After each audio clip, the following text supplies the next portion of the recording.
أياما معدودات فمن كان منكم مريضا أو على سفر فعدة من أيام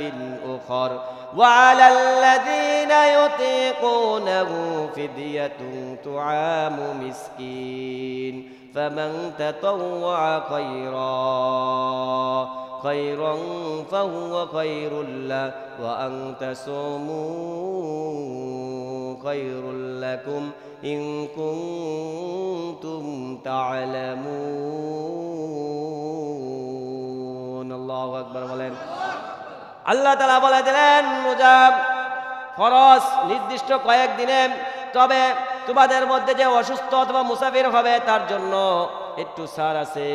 যতদিন সে অসুস্থ থাকবে এবং সে মুসাফির অবস্থায় থাকবে ততদিন সে রোজা ভাঙতে পারবে পরবর্তীতে অন্য সময় সে একটার বদলি আরেকটা করে নেবে একটার পরিবর্তে একটা করে নেবে তাহলে এটা আদায় হয়ে যাবে কিন্তু যারা ফিদিয়া দেওয়ার সামর্থ্য আছে যারা ফিদিয়া দেওয়ার সামর্থ্য রাখে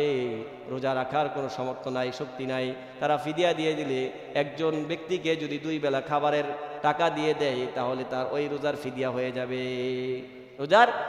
যাবে এজন্য কিন্তু তবে আল্লাহ তাআলা আয়াতের শেষে বলে দিলেন অতএব যে খুশিতে নেক কাজ করবে তা তার জন্য ভালো উত্তম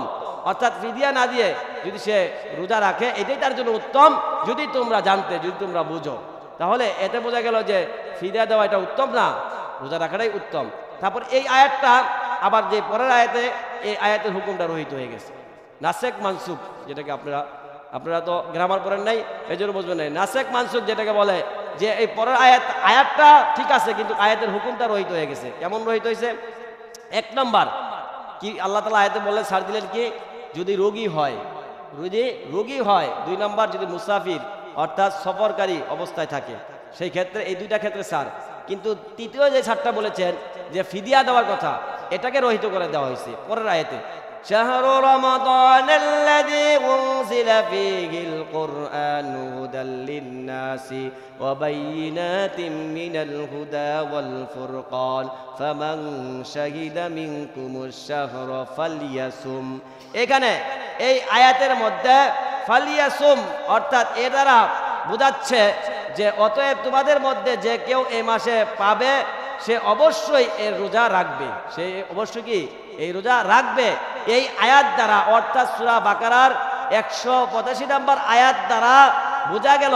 যে আপনার 84 নম্বর আয়াতের যেই হুকুমটা সেটা রহিত হয়ে গেছে এই আয়াত দ্বারা সেই পূর্বের আয়াতের হুকুমটা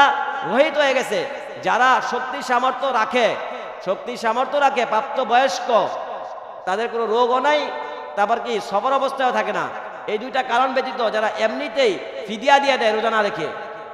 ফিদিয়া দিয়ে দেয় তাহলে তাদের এটা গ্রহণযোগ্য হবে না বুঝতে পেরেছেন কি হবে না গ্রহণযোগ্য হবে না যদি আপনি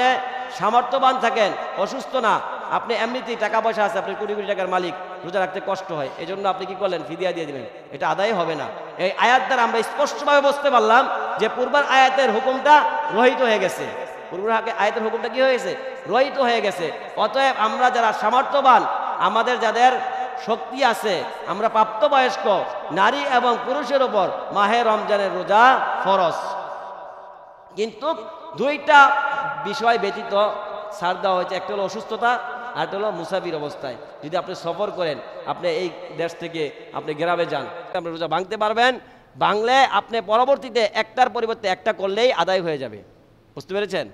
তাহলে আমরা বুঝতে পারলাম যে যারা আমরা টাকাওয়ালা যদি আমরা রোজা না রেখে কষ্ট হয় বিদায় আমরা কি করি টাকা দিয়ে দেই ফিদিয়া দিয়ে দেই তাহলে কি আমাদের রোজা হবে না হ্যাঁ যদি অসুস্থতার কারণে হয় তাহলে হবে